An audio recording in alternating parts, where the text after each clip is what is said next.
Well, our speaker today is James Croft. James is originally, I hope I've got all these facts right, James, you can correct me if I'm wrong. Oh, this is exciting now. But anyway, James is originally from London, and he went to Cambridge and then to Harvard to study art in education, I believe.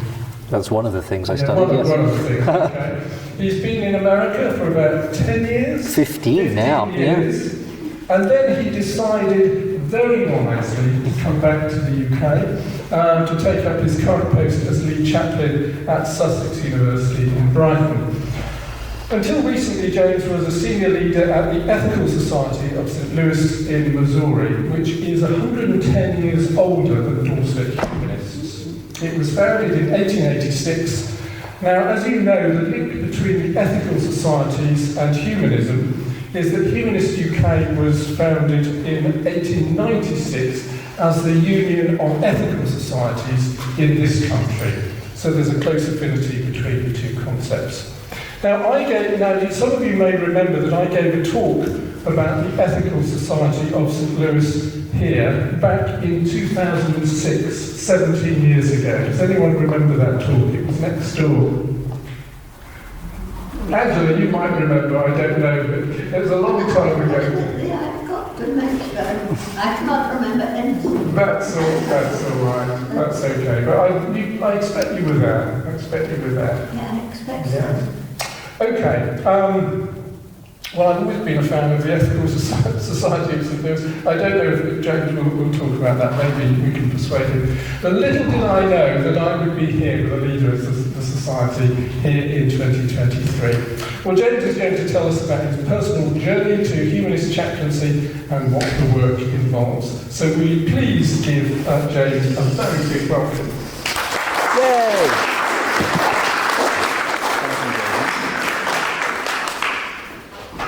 Thank you for that very kind introduction. I've come to consult the Oracle.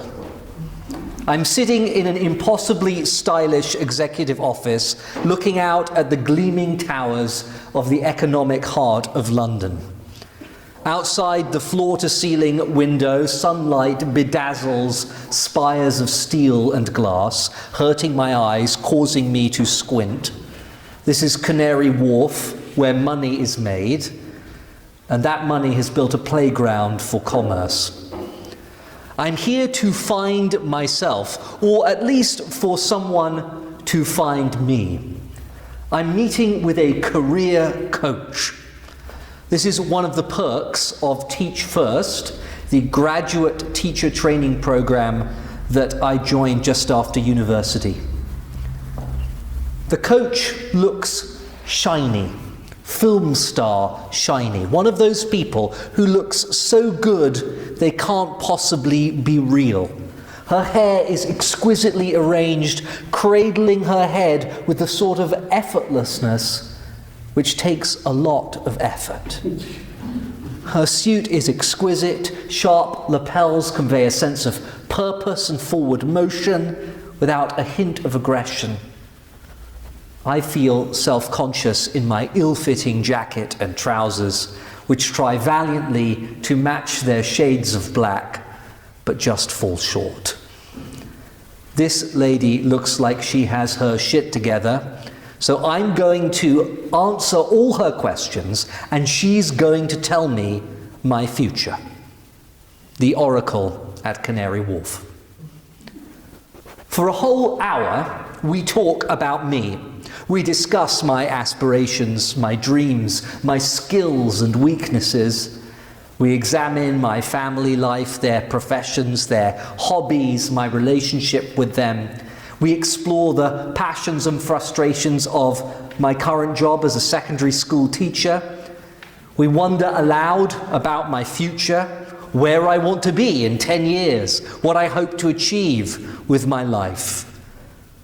I spill my guts to the Oracle, and finally, my entrails arranged on the sleek glass table between us, she speaks her prophecy. James, she says, as she leans towards me, an ardent gleam in her eyes, you should be a priest. A pause as I digest this entirely unexpected outcome. Then, but I don't believe in God. And the oracle says, shit. That meeting was 17 years ago, and today I am a priest of sorts. The oracle's prophecy came true. She earned that fancy office. I don't wear a robe or a funny hat or still believe in God, but I was clergy for a congregation. I played many of the roles that a priest or a vicar might in a traditional church. I gave sermons on Sundays. I offered pastoral care and counselling for my flock, although they would never have forgiven me had I ever called them that. And now I continue that work in a secular setting as university chaplain and lead faith advisor at the University of Sussex. And I am the first humanist to be appointed to be a lead chaplain at any university in this country, and one of the very few full-time humanist university chaplains anywhere in the world. Like chaplains of other religious traditions, I represent a religious and philosophical perspective in public. I try and be an avatar for my worldview. I seek to serve the whole university community alongside a team of associate chaplains representing different faith traditions. And I do so while still trying to embody my own humanist beliefs. I never thought I would be doing this. At the time of my meeting with the career advisor in Canary Wharf, I was 23 years old, fresh out of university and working as a secondary school teacher. I was a staunch atheist, a devotee of Richard Dawkins and Sam Harris. I had never been a member of a church. I thought the idea of me as anything like a priest was ridiculous. But looking back, I recognized that there was deep wisdom in the oracle's words. She saw something in me that it would take me years to discover. And it did take years, because my path to atheist priesthood was a long one. I have a complex relationship with religion. I was raised in a non-religious home by parents who never attended a church or professed belief in God. My father's mother was a believer and went to church until she died, but she never attempted to pass her beliefs on to her grandchildren. As for so many people in this country, religion simply wasn't part of my family life.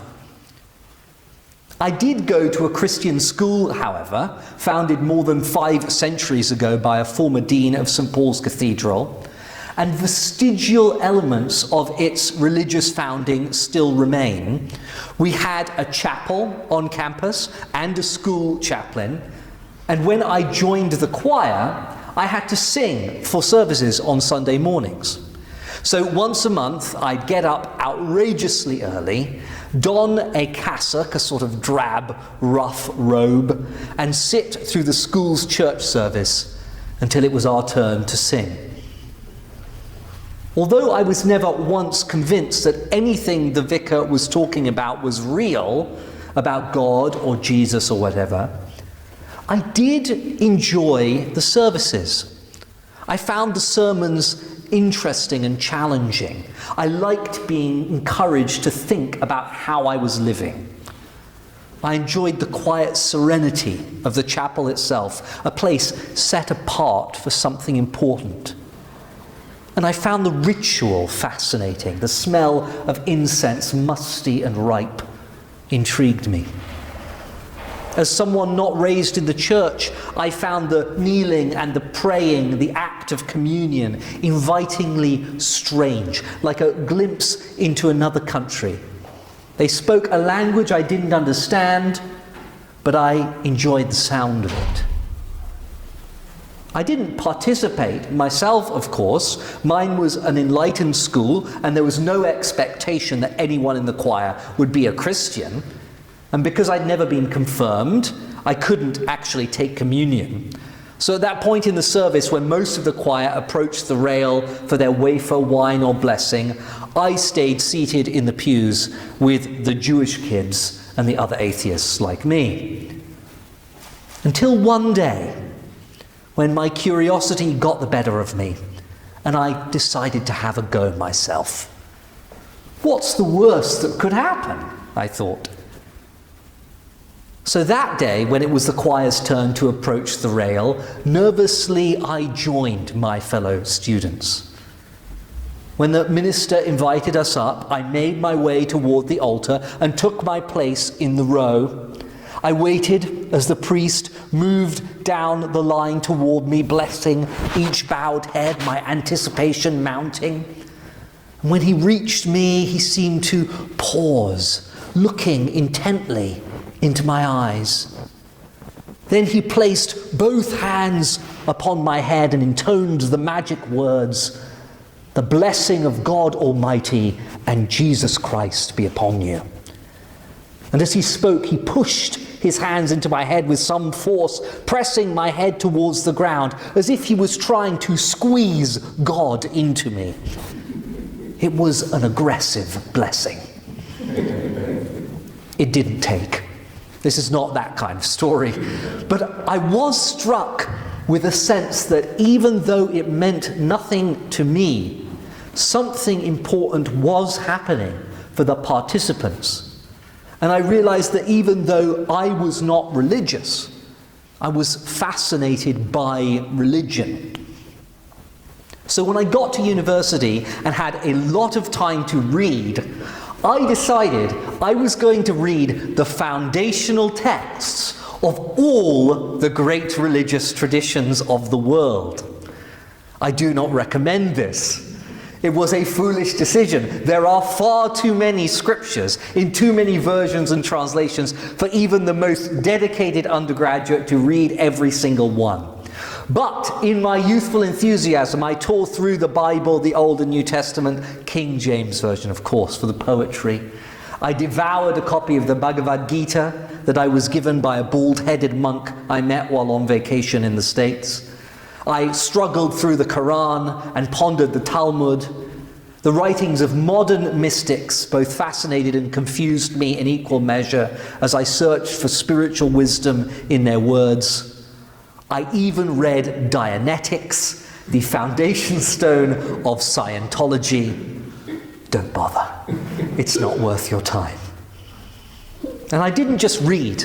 I explored religion in other ways. I enjoyed visiting different religious communities, attending talks by religious leaders, and debating endlessly with my religious friends.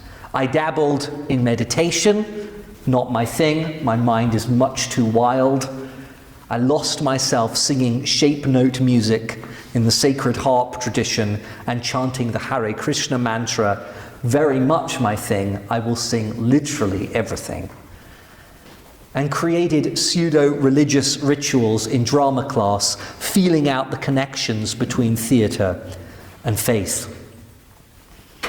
Now, through all this reading and religious exploration, I was never once tempted to embrace belief in God. Instead, I derived an incredibly simple truth, which I'm sure all of you also recognize. Religion is a human response to human problems. Human beings created religious stories, myths, rituals, codes, practices, and hierarchies in an attempt to answer the most profound questions of life. And while I was never convinced by the end to the planet, I want to know what it all means.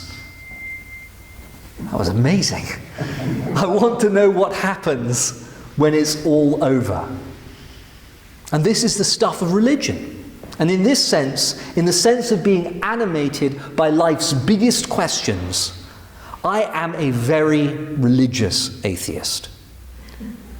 What intrigued me about religion isn't so much the trappings of religion, as fascinated as those can be, with the robes and rites and music, but the heart of religion, the fundamental questions religions seek to answer, the questions about life and destiny. which confront us all and which sometimes seem so big they threaten to swallow us. And I realized back then, as an undergraduate studying philosophy and reading about religion, that I wanted to help people respond to these big questions. I didn't know exactly how I was going to do that. I tried teaching, I tried academia, I seriously considered running away with the theatre, until I discovered my current, very strange profession. But I always knew I wanted to chew on the big questions. Somehow, the oracle, that career advisor in her corporate castle, had reached into my soul and plucked out the perfect profession for me. I would become an atheist priest. How do you do that, though? Now, it took me many years to figure that out, but eventually I found my way, as David was telling you, to a movement called ethical culture. Ethical culture is a very strange phenomenon. It is a humanist religion founded toward the end of the 19th century in New York City by a guy called Felix Adler, who was a philosopher and the son of a prominent rabbi.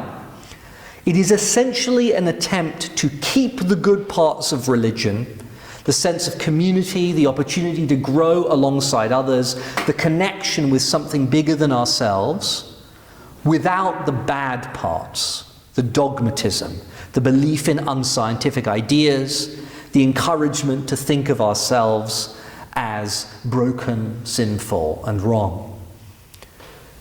And so with the support of a number of members of his father's congregation, Adler built something new. The first ethical society, the New York Society for Ethical Culture, still exists today. It has a massive building on Central Park West, just off Central Park, well worth visiting if you're ever in New York. And his vision was that ethical societies would not be dedicated towards the exploration and promotion of any particular religious creed. They would be open to everyone, regardless of their religious beliefs. Rather, they would be dedicated towards pursuing ethical goodness itself. And over the decades, ethical societies became increasingly more explicitly humanist. You won't get any talk of God or prayer at an ethical society gathering today. And today there are 24 or so remaining ethical societies in the United States, fully fledged humanist congregations. And I, after completing my doctoral studies at Harvard, moved to St. Louis, Missouri, to be clergy for the largest one of them, the Ethical Society of St. Louis.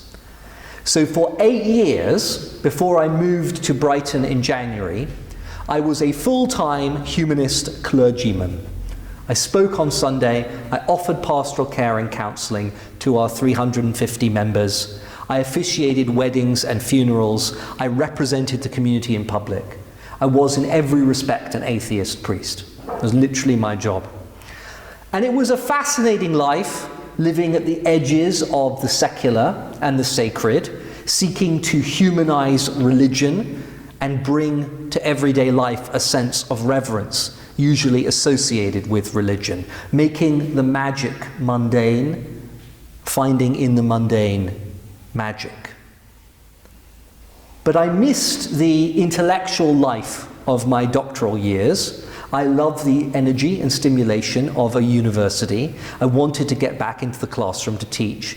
And frankly, I wanted to escape the increasingly febrile political environment in the United States.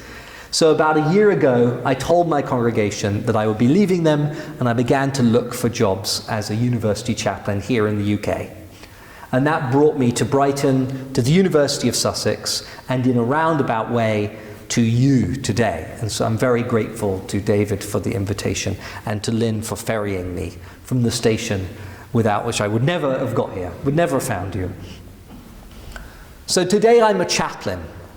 What is a chaplain? Essentially, a chaplain is a member of the clergy who works in a secular setting, not in a religious one. So a rabbi in a hospital, an imam in a care home, or a priest in a prison. Working, not incarcerated. Those are chaplains. Just as clergy serve their congregations, chaplains see to the religious and spiritual needs of the members of their secular institution. So my role at the University of Sussex is to support the religious and spiritual life of all students and staff at the university. Just as I did when I led my congregation, I perform weddings and funerals for members of our community. I offer pastoral care and counselling to students and staff. I coordinate the work of 15 associate chaplains who represent different religious beliefs. And I create programming to promote the values of the university, which I've written down so I can remember them because I always forget one of them. They are kindness, inclusion, integrity, courage, collaboration. There we go, that's all 5. I am, as I said at the beginning of my presentation, the first humanist to be appointed to lead a university chaplaincy in the UK. There have been and are quite a few humanists who serve university chaplaincies as volunteers, as my team of associate chaplains serve our university. There are professional humanist chaplains in the NHS and in the military. Until recently, though, there were no humanists who were employed to lead a university's chaplaincy service. And in fact, the vast majority of paid university chaplains in this country are Christian, and almost all of those Church of England. It's overwhelmingly the C of E. Partly because these have historically been posts attached to either parishes or Christian chapels on the premises of the university. So if you think of all the colleges of Oxford and Cambridge, almost all of them with their own chapel, those are almost always Church of England priests who hold those positions. But the University of Sussex delights in its distinctiveness. It does not have a Christian chapel on campus, but instead an interdenominational meeting house that is explicitly designed to welcome all members of the university community. And there is no requirement, luckily, that their chaplain be a Christian. I know because they had to check the founding documents of the university to employ me. And so I feel incredibly lucky that the university was forward-thinking enough, and perhaps foolish enough, to employ me as their chaplain. Why should you at Devon Humanists care about any of this? Dorset Humanists. Dorset Humanists, I'm sorry. Wrong cream tea. I'm in the wrong part of the country. First, David was speaking a little bit about the history of ethical culture and its relationship to UK humanism. And there is an interesting historical connection between the movement that I served in America and humanism in the UK today. In fact, organised British humanism in this country is directly descended from the ethical societies like the one that I used to lead. Because while the founder, Felix Adler, who I mentioned earlier, was alive, he travelled across the USA and internationally, and basically wherever he went, ethical societies sprouted, including in the United Kingdom. A man called Stanton Coit, who was an aide to Felix Adler in the States, later moved to London, where he became minister of what was then called the South Place Religious Society, and he renamed that congregation the South Place Ethical Society. And anyone with an interest in the history of humanism in this country should know of the South Place Ethical Society because it became Conway Hall, which is now one of the most significant humanist cultural institutions in the country. It's a place that offers lectures and educational events. But it was once a fully fledged humanist congregation like my own ethical society was. The translation of the exact same ideas across the Atlantic. More significant still, though, is that Stanton Coit, the guy who renamed the South Place Ethical Society, is responsible for founding what became Humanists UK.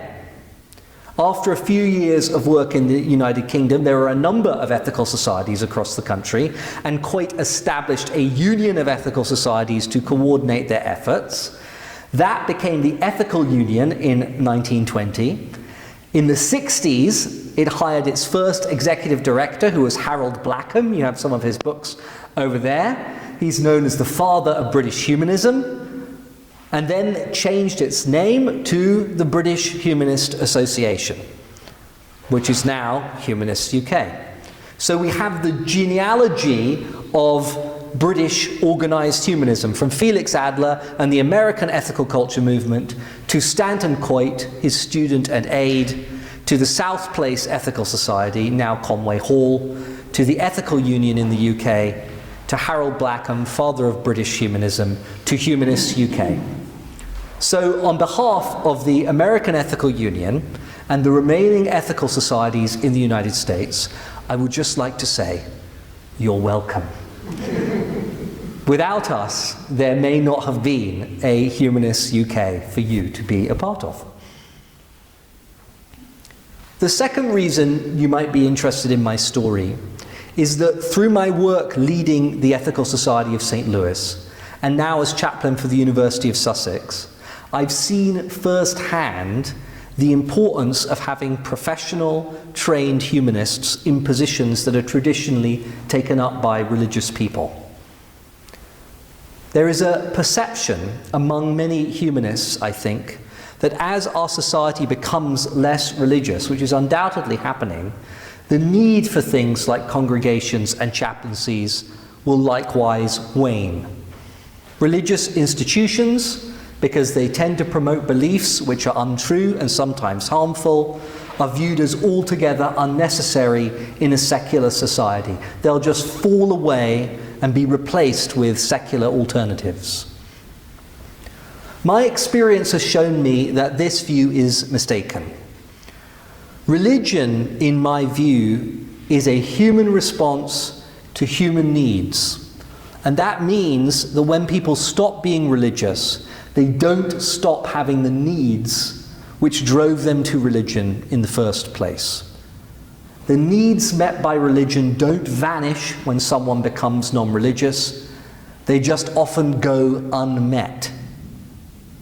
What are these needs? I like the phrase belonging, becoming, beyond, which comes from the Sacred Design Lab, which is a research group devoted to understanding 21st century spiritual well-being. And they believe that there are three central components of spiritual or religious life for most people. And that's what the people get from their membership of a congregation or religious community. A sense of belonging, the deep relationships with other people, and a sense of your place within a community.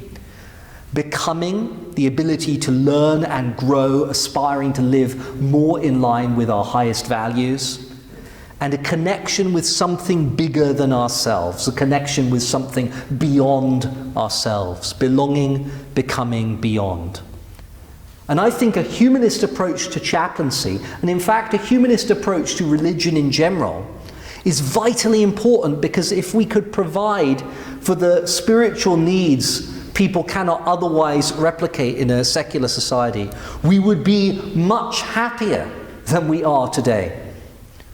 We are, as a society, becoming more disconnected, dissatisfied, and disillusioned. And in response, I think we need to create spaces of belonging, becoming, and connection with something beyond ourselves. And humanist chaplaincy is one way to do that.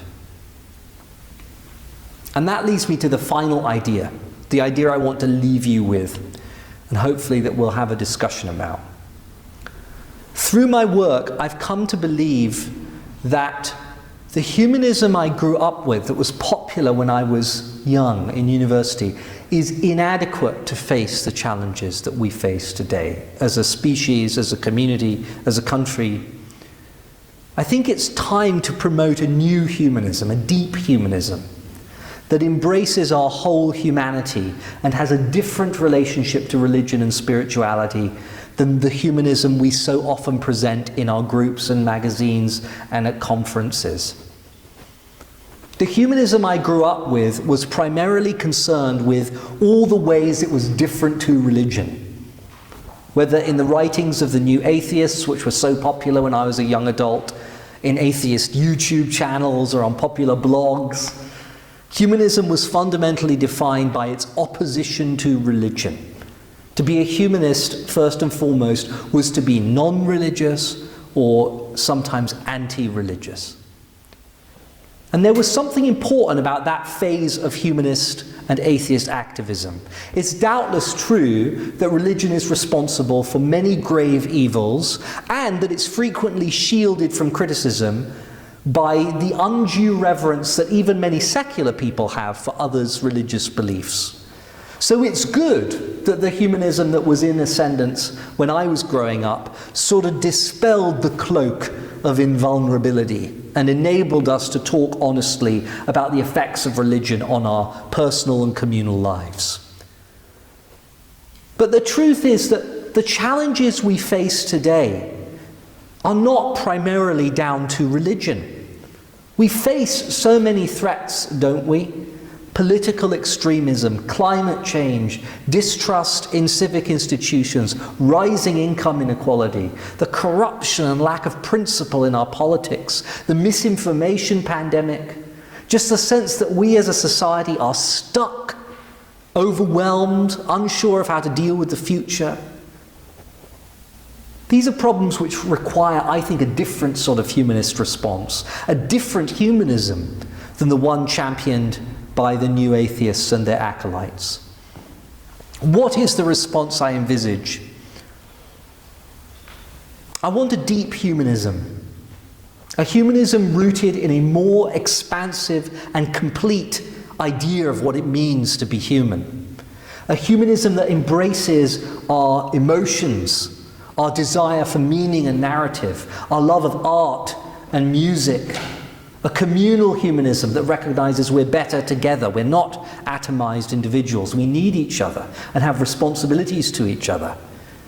A humanism which recognizes that religion is a response to human problems, reincorporating religion into our natural history, rather than discarding it as a relic of a different age.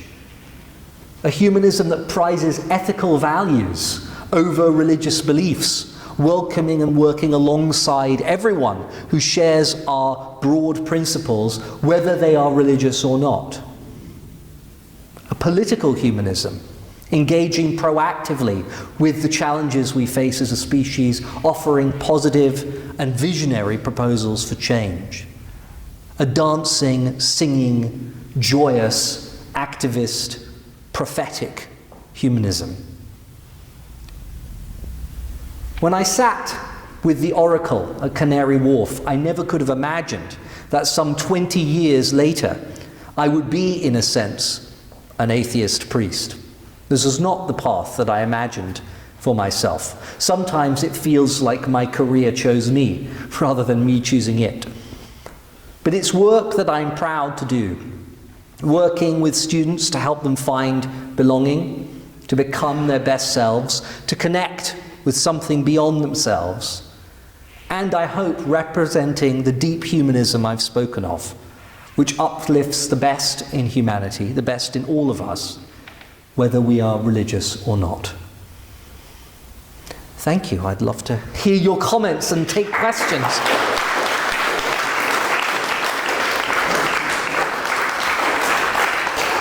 So how does this normally work, David? Normally I control everyone, so... okay, good. You can control everyone. I'm just going to move this over here, anyway, so I can see everyone. Went up first of all, so Aaron, go. I always ask the first question for the here. Oh no. So, really good talk. I like all the push on values. My question, I've got a question to come back to what if there was a humanist party, would you stand as an MP? No. No, I wouldn't. The reason being that the way I view humanism is very akin to the way I see religions, right? In the sense that it is a comprehensive set of interconnected values, a life stance that guides our approach to life. And my preference would be that every political party takes a broadly humanistic approach to politics, rather than having one party that explicitly does that. Just as I'm not enormously comfortable with the idea of there being like a Christian political party, right? I just don't think that's quite the right approach to politics.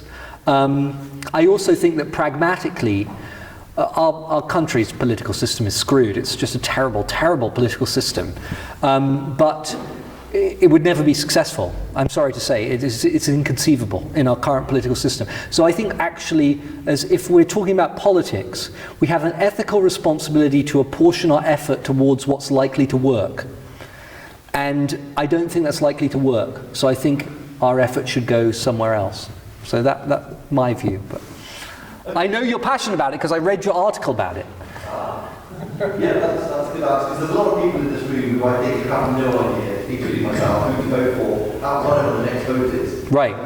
So when it gets there, democracy will be lost. But yeah, good response. Well, so let's talk about voting for a second. I think we have quite a strong ethical duty to vote. I think it's your responsibility as a citizen to exercise your power. A vote is a fragment of power, and choosing not to exercise power when you could steer things for better or worse is, I think, an irresponsible and unethical decision. And I wouldn't put it very strongly. I mean, it's not the worst thing you can do. On the list of, it's quite low down. But I think choosing to withhold your vote is an ethical mistake. People often think the point of voting is essentially to affiliate yourself with the policies or values of the party for whom you're voting. That is not what it's for. That is not what a vote is. It's just putting your chit on the scale towards a better or worse outcome for your country. You don't have to believe in the people you're voting for in order to think this one's better than the other one. And I think that it's a mistake to think that withholding your vote sends any meaningful political message at all. History shows it doesn't. It doesn't make political parties change what they do because lots of people don't vote. So I think go out and vote for the best option, even if you think it's still a bad one. Andrew Marr once described voting in this country as tossing a feather into the void, but maybe that was a rather cynical view. That is probably true, but I think you should still toss it. Yeah. But also, we do have to change our voting system. I mean, we have an outrageous, unrepresentative voting system that massively distorts the popular will, and it causes huge damage to our political discourse. So we do have to change that, and it's very sad that our progressive parties can't come to an agreement to do that. Maybe next time.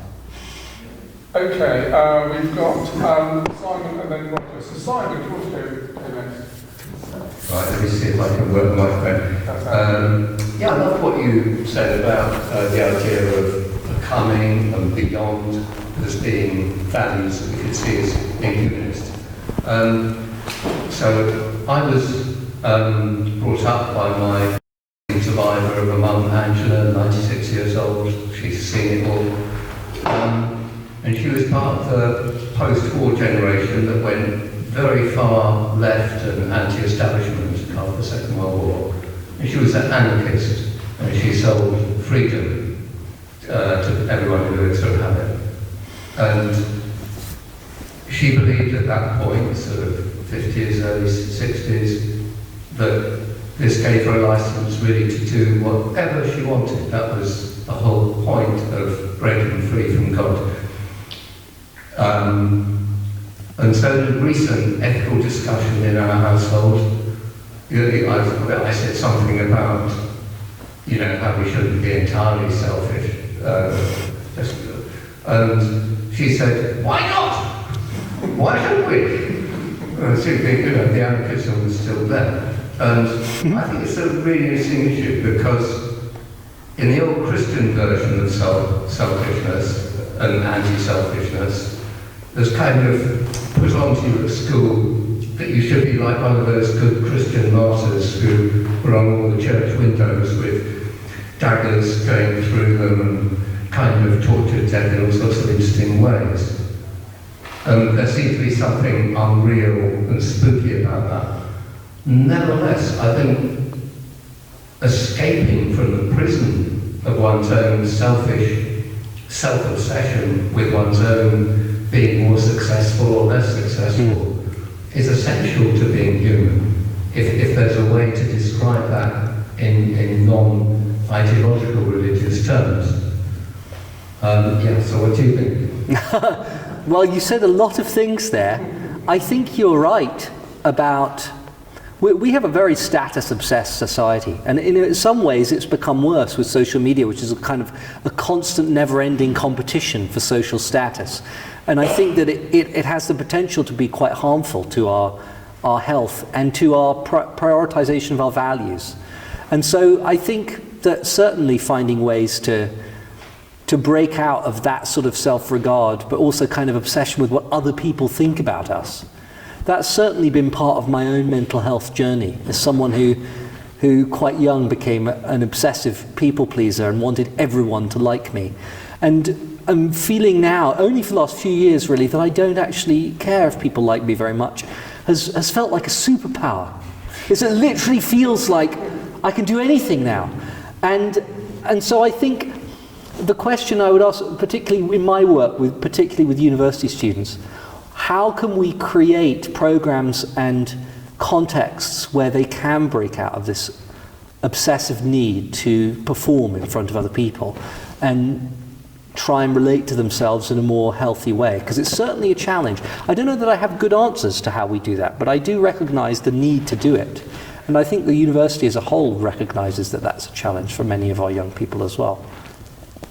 I'm just adding, I mean, the whole thing of becoming a student, and the whole point when you get to a university is you're programmed to believe that you're a super high achiever. You've made it over all these hurdles. But that's the pressure, isn't it? It can be a lot of pressure. One of the things that students often come to me with in terms of their desire for pastoral care is a sense of the pressure to succeed. And sometimes it's actually an interesting tension within my work, because I view myself as being there primarily for that person, and that their academic expectations, and especially the expectations placed upon them by others, like their parents, for instance, might be part of what's important to them, but cannot be all of what's important to them. And so sometimes I'm in a weird position of telling my students, you know what, your studies are not all important, actually, even though I work for the university. And one of them, they didn't know if they could get through the final exams this year, because they were so anxious about it, about failing. And the only way I could come up with to help them think about this in a different way was to say, well, you don't have to get 100%. You just have to get through and get the degree. And that's actually sometimes okay. And in a way, releasing that pressure helped them do well.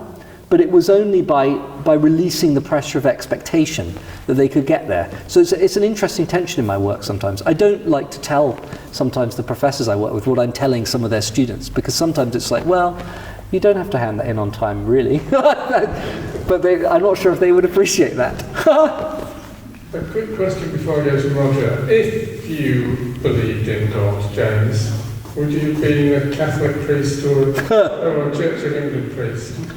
I think that's... Yes, right, or an imam or some other kind of religion. I think it's possible, you know. I feel like I'm temperamentally suited to it, and I'm not closed to the possibility of changing my mind. I mean, I think one of the great things about humanism is that it's fallibilistic, and it appreciates that we might be wrong about our beliefs. And although I've never been remotely persuaded by any of the formal arguments in favour of the existence of God, I have religious experiences that occasionally make me think, not if God is real, but that I understand why people take that path. And so I could imagine myself believing in God one day, and I want to keep doing my job. So yes, I guess the answer is yes. We'll get you back in 10 or 20 years' time. Yeah, we'll see what happens. Yeah. I don't think I'd ever become... They wouldn't have me as a Catholic priest. But I was going to ask a question when they talked about both the ethics, but I moved on. I'll ask that question. You mentioned spirituality quite a lot in your talk. That can be, for quite a lot of people, that's quite a loaded word. I'm just wondering how you would define it. yeah. I do a whole talk about defining spirituality in a humanistic way, because it is such a loaded term. And it's one that many people react very negatively to, that I understand, because I used to have that exact reaction. And it's one of those weird words that the longer it gets, the more I don't know what it means. So I sort of have an idea of what people mean metaphorically when they say, you know, the human spirit. I understand that, sort of what that means. And if they say someone's spirited, I kind of get that. But then you go spiritual, and I'm like, oh, I'm not sure now. And then spirituality, I'm totally lost.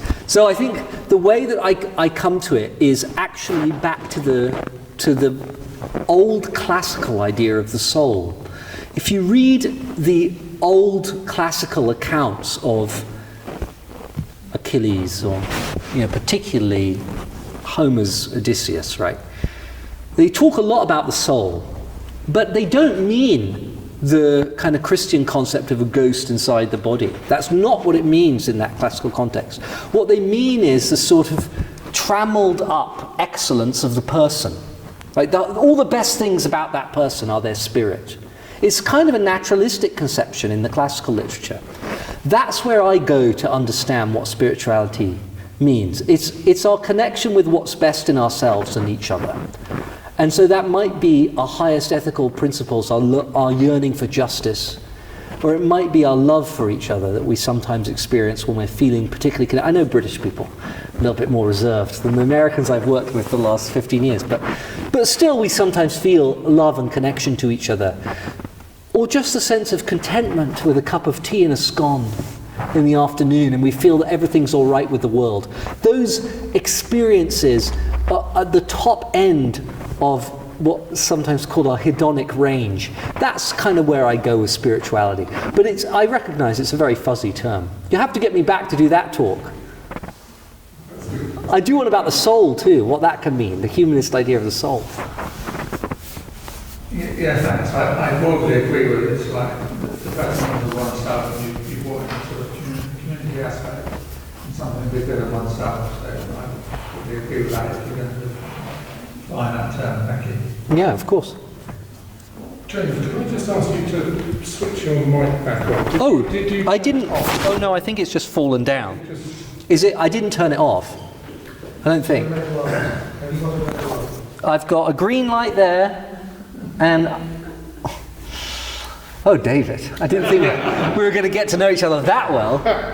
Phil, maybe.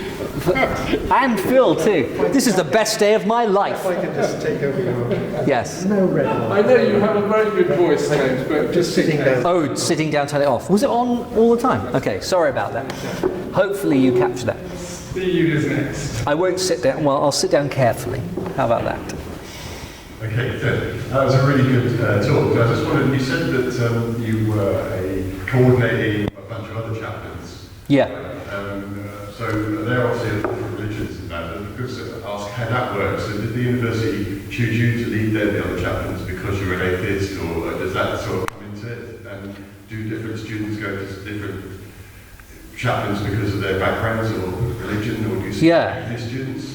Tell me about that. Absolutely. So how it works is the university employs one university chaplain and lead faith advisor who's like the full-time overseer of religious and spiritual life on campus. That's me.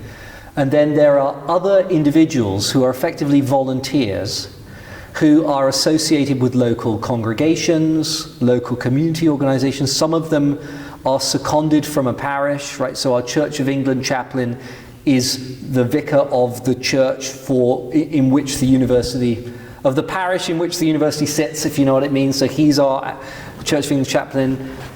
We have a Muslim chaplain who's actually a member of staff. So we find them from different places, but they're not employed by the university. They come from outside to essentially volunteer in that capacity. And they can do lots of different things. They each do different levels of volunteering and different things with their time. So some of them merely offer pastoral care and counselling when they're called on. Some of them do weekly services in our chapel. Some of them do, other things like community and social events. And how it works is, if a student has a need to speak with someone, they can speak to any of our chaplains. And all of us are open to all members of the university community. So it's not that I will only speak to humanists and atheists. I meet with anyone who wants to speak with me, regardless of their religious background. We are strictly forbidden from proselytizing, so that is not allowed and that's common within professional chaplaincy. You're not there to promote your own religious views. So you have to be trained in a skill of holding your own religious perspective but actually entering into the sort of religious world of the person that you're speaking with. So it involves a lot of listening and understanding what their beliefs are, and then helping them navigate within the framework of their own beliefs. And our chaplains are, almost all of them, trained to do that professionally. In practice, many of the students who have a strong religious faith, which is a small minority of our students, do go to the chaplain associated with that faith, if we have one. So our Jewish students tend to interact mostly with our Jewish chaplains, and our Catholic students tend to interact mostly with our Catholic chaplains, but they're not barred from seeing other people. So we serve everyone equally, and that's a core part of our ethos. Sorry, thank you. Any more questions? Yes. That's really interesting. I just wanted to get you to say whether what you describe, where there's no crossing a, sorry, I can't say it. I can hardly say that word either, it's a weird word. And people are free to come and talk and be listened to. Isn't that just the same as a counsellor would be doing? Is there a difference between being a counsellor and being a humanist? Yes, I think there is a difference, but it's a great question to try and tease out the difference. So we do have counsellors and therapists at the university as well. So we have professional mental health practitioners who students can go and see if they have a serious mental health issue. And I actually work with that team, so we're part of the same division of the university. What is the difference between what they do and what we do, which I think of as pastoral care? I think Humanists UK prefers to call it non-religious counselling or something. I don't think they like the term pastoral care. But what's the difference? So, firstly, the people who come to see us don't necessarily have any mental health problem, or don't want to perceive themselves sometimes as having a mental health problem. Often they come to deal with questions of meaning and value that they wouldn't necessarily be able to address within a mental health setting. So, for instance, a student came to me recently because they'd had a death in their family. And it had provoked a lot of anxiety about their own death. And they didn't think of themselves as mentally ill, right? So they didn't want to go and see a therapist. They wanted to go and talk to someone about what does death mean for me, for the person who died? How can I make sense of the idea that I'm going to die one day? That conversation, if you've ever been to like a professional counsellor, they have very clear limits around what they're really supposed to professionally engage with you on. And those sorts of questions, they'd listen to you, but what they wouldn't so much want to do is say, you know, I understand that you're Muslim, for instance, the student wasn't, but to give an example, and there are some really great Muslim texts about death that you may not have encountered. Maybe you'd appreciate this one. Or, you know, if a humanist comes to me and talk about that, I can talk to them about what the humanist tradition says about death and dying, and how other humanists have made sense of it, how I make sense of it ourselves. And what it's really trying to do is to help them make sense of their experience, to put their life back together into a story that is coherent and not fragmented.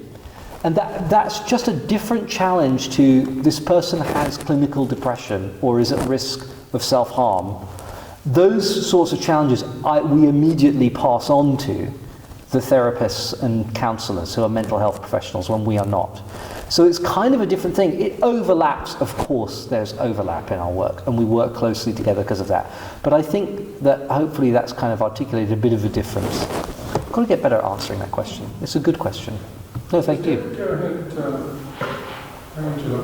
Hello. Hello. Thank you. I'm sorry we came late. We were watching the football on the ground. No, I understand. You've got priorities. I get it. Yes, women's football. It's interesting because the last 10 years or so of my working life, I was a counsellor. And actually what you just described as your work, I would have seen as exactly what I was doing. I didn't expect people coming to me to necessarily have mental health issues at all. We were just human beings, and I have done some more thinking in the areas that they were concerned about, maybe that they had the chance to, and so we can look at issues together. So maybe that then it's kind of a factor of the university where it kind of hides off those different functions. Maybe it is much closer to counselling as you've experienced it. Yeah. Who won the football? England 2-1. Way! So, Spoiler alert for anyone who was yes, hoping to go watch it when it I was a regular soldier in the army. Inevitably went to church on the Sundays, and the sermons and the whole ethos of the army services was very much a community one rather than a religious one, with the sermons being towards obviously what the padres knew what the problems of the soldiers were facing and dealing with them. So we didn't get to sort of a very high church attitude on the army padres. Talking you said about voting, the problem is that nowadays that people so often vote against a party than for one, because there's never a none of the above choice. Yeah. And you say they have a duty to vote, well, that's always what you say. And the problem is that when you don't want to vote for anybody who say if you disagree with all of them, what do you do? Yeah, it's a good question. I mean, what I say is you still make a judgment as to which one is better and worse, and you vote for that one. Because what you're not indicating with your vote, I agree with this party or not. That's not what a vote is. A vote is, I'm going to lend, whatever feather on the scale towards this outcome for my country or that outcome. And that is actually not about you. It's not about you and your political opinions. That's a very self-regarding way of thinking about voting. It's about the polis and what's best for the polis. And so you still got to look at them and decide which is best. Unless, and people might think we're there already, I don't think we're quite there, unless all the options are truly unacceptable, like ethically unacceptable. So if you had, 3 versions of the Nazi Party, then you don't vote for any of them. At that point, you plan for a revolution, right? But I think we're still in the country, in the state where there are meaningful differences between the political parties, and it's our job to find out what those are, and then to say, well, I don't much like any of these, but this one is going to be best for most people. Well, the situation I see at the moment is all the parties, the main 3, seem to be drawing all towards each other. Yeah. I mean, the Tory party is no longer a Tory party. The Labour Party with millionaires and billionaires in it is no longer a Labour Party. The Lib Dems are still in the middle as they used to be. But the problem is that many people, for myself, for example, there's no party that I can vote for to have any chance of getting in. Yeah. And as I say, the none of the above choice ought to be there for people to realise that. You can scroll that on the... You can write it. Is that what you can say? Okay. Is there any point to that, but you're kind of doing it? You void it immediately. You do void it, true. Yeah, and that's not counted. Well, I suppose spoiled ballot is kind of counted, is counted, isn't it? You can say, I'm one of that 36. Yes, so that, I think I'll just let that stand. We could talk about electoral politics all night, but I think that, I recognise that there is a political dilemma in this country, and I think that there's a profound lack of political leadership and vision, and one of the reasons I wanted to come back to this country is because I hate to see what's happening to it. I think this country is being very poorly served by its leaders, and I feel a certain amount of regret about that. Well, talking about voting, I think this is a thing I found for the last couple of elections, that, each of the parties, I don't really agree with the different things that they've handled, and so I voted for the Green Party each time. Now I know that, they're not likely to get in, some people say it's a wasted vote, but I sort of think, well, the more people who vote for that, whoever does get in, is hopefully going to say, oh, well, you need to take those things into account. a little bit more, because there is a percentage that are voting. So I would recommend everybody, if they can't vote for one of the main parties, vote for the Greens. And council level, at council level, that's a completely different thing. Yes. In PCP, for example, we do have 6 Green councillors. Can I just say that next year we're certainly going to be doing a lot more about, building up to the election, and we will cover it. So rather than get stuck on party politics now, let's use the next 10 minutes to ask James more about his work. Were you going to go on about politics, or would you?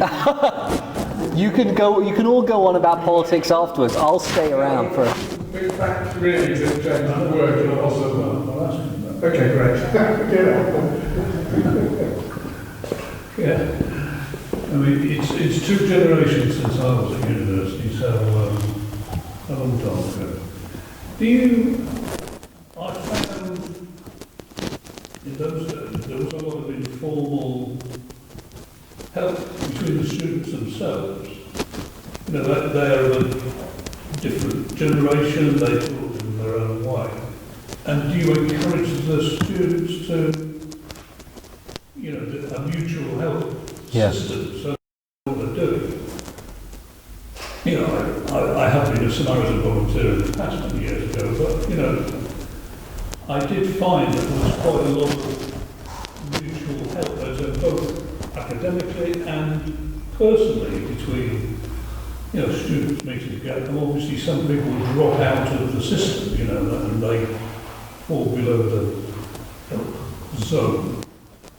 But, they will often talk to other students rather than to adults. I think you've put your finger on something very important so I've only been at the university since the beginning of February, but I really want over the next few years to focus more on creating programming and training and all sorts of other things that enables students to help each other more effectively and be more resilient to the challenges of university life and to life in general, so that they don't get to the point where they need crisis care, basically.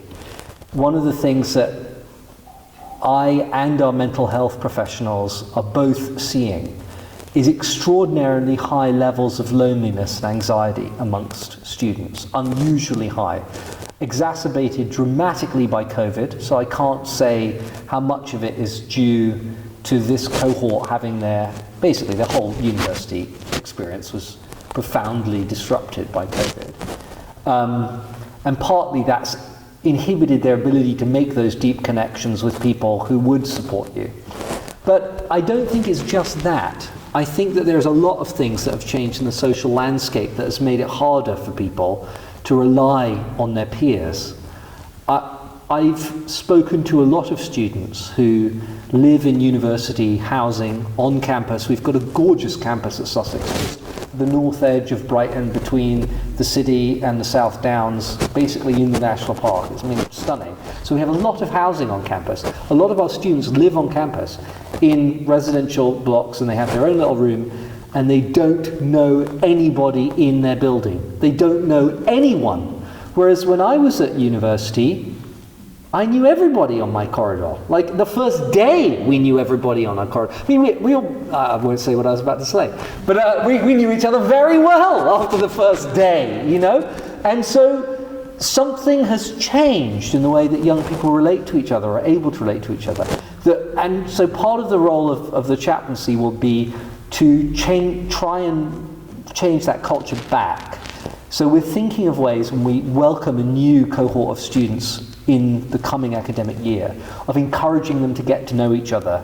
Of course, the problem is it's also cringe, right? No 18-year-old wants even a remarkably young university chaplain like myself, who is so hip and cool, to make them do forced fun with each other. Like, no one wants that. It's just the worst thing.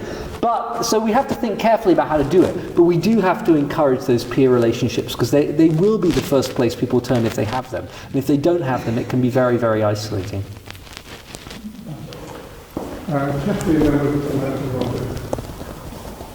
This is actually only a comment. To go back to you're talking about spirituality and the word religion, do you think it's possible that we could create a new word for these things? Because we think, when you say spirituality, I immediately think of soaring, I don't know, York Cathedral or something, you know, York Minster, or something like that, or religion, I immediately think of the cross. Yeah. But if you had some new words and created a new language in humanism, I just thought it could be useful. Yeah, I'm always in favour of new language. It's hard to get it to stick, right? People have approached this problem in a number of different ways. So the guy who founded the first ethical society, who I spoke about, he just called it a religion. He was like, it is a religion. It does exactly what a religion does. It just doesn't do God. And so that was his way of doing it. Other people who have much more of a resistance to that terminology have tried to find ways to express what we're trying to do that doesn't use the words religion and spirituality. My favourite one, I'm going to forget the exact word, but I'll look it up for you afterwards. But there's a wonderful book by the science fiction author Neil Stephenson, who is just one of the best living authors, called Seven Eves. And it's a very weird book about basically a climate catastrophe happens to the Earth and a bunch of people leave in a spaceship to try and save the human species. And then a huge time gap happens and it's like millions and millions of years later and their descendants come back. And one of the things that happens, they talk about it in the book, is that religion just totally dies away because no one can believe in it given that everyone on Earth has perished. Like, well, okay, if we're the remainder of the human species, it can't really be a god, can there? That doesn't seem right. But they keep this idea of spiritual community that's based on an ethical society, because one of the characters they say they go to an ethical society when they were a kid. And they come up with a word for it that comes from Russian. I can't remember what it is, but it means some sort of equivalent of clergy person or chaplain or spiritual leader. But it comes from Russian. It means something. But yes, new language is good. I like new language, but it's just hard to get it to stick. You have to get over the initial weirdness of it, of feeling like you're, being a bit silly.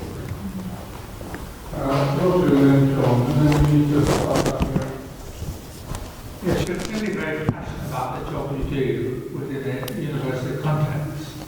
And I just wondered about your thoughts about a similar sort of setup within a wider thing, like having a humanist chaplain within a city, within a township to help bring communities together, working in a collaborative fashion with religious groups.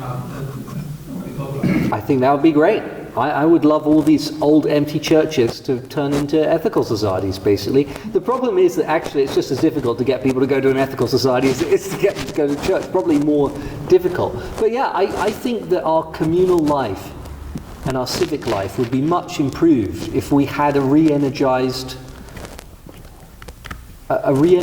commitment to community organizations. I'm quite old-fashioned in that way, in that I think that it actually is bad that we've kind of retreated to our own homes and live our lives, between home and work, and we don't have these third spaces like churches and, fraternal organizations and union halls and things like that.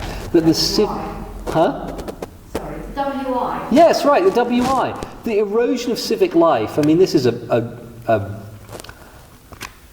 thing that the Harvard sociologist Putnam goes on about all the time, but I think he's fundamentally right that actually the erosion of civic life has done a lot of damage to us individually and communally. I don't think we could imagine the terrible things happening in politics in America if there was a more robust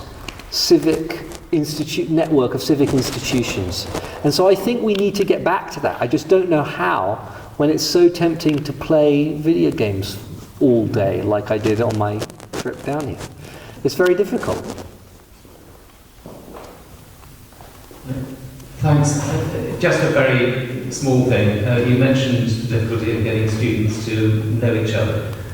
My youngest son was at Durham, and there at his college anyway, at University College, they had parents. So in your second year, you became parents of I see. People starting in the first year and so on, which was, actually everyone did know each other, and this was just about pre-COVID. But I thought that was a lovely idea, that on his first day at the college, he had parents that he could seek advice from, who were other students. I love that idea, and I think that you have to institutionalize these things instead of thinking they're going to happen naturally, especially now. I also think, which college was that, did you say? It was the castle. Okay. In the northern castle. Yeah. And so I don't know how big that university is or how it's organised, but one thing that what you said made me think of is that I actually think the collegiate universities have a big advantage over big campus universities like Sussex is. Because it gives you a smaller community to be a part of already. And I think one of the things I'm interested to do in my work is try and, although it sounds incredibly elitist, I don't mean it in an elitist way, but there's something about the ritualization of life in some of our ancient universities that I think actually helps quite a lot. I remember very vividly my matriculation into my Cambridge college, like the first big formal hall where everyone had to dress up and sit at the big great hall, and they brought out this massive African cow's horn, and it was filled with mead, and everyone had to drink from the horn, and the teachers were drinking, and the students were drinking, and passing the horn on to everyone else. And it was ridiculous and completely invented. It wasn't hundreds of years old, it was like 20 years old, because an alumni gave them this African horn, and like, what are we going to do with it? And they came up with this ludicrous thing. But I still remember it today, and it was a really good way of giving you that kind of magic that people want when they enter into a new community. And so many of our secular institutions, including our secular universities, they've lost the magic. Like, I went to our university, they haven't so much in America, interestingly. There's a strong sense of communal identity at American universities, that they push it. But I was like, where's the mascot? Where's the, you know, we don't even have a hall at Sussex where all the students can fit. Well, we've got 20,000 students, but even the incoming students can fit to do like a welcome to the university event. They don't do anything like that. So I'm like, well, how do they know that they've arrived? Where's that threshold experience that tells them, you once were not a member of this university, now you are. You've entered this special, you know, this special community. So we have to think creatively like that. And I think religions often do that stuff quite well. And it's good for secular institutions to learn from that and think about how to do it, but not in a cringy, commercialized way. Maybe we should buy some kind of horn and we can pass. Yes, you should. Every humanist should have a massive African cow's horn out of which to drink mead. I know, Eric, you wanted to ask a question, but I'm going to have to move on, just looking at the time, because we're going to ask Chris to speak in just a moment. But will you please give James another big round of applause? Thank you, that was so fun.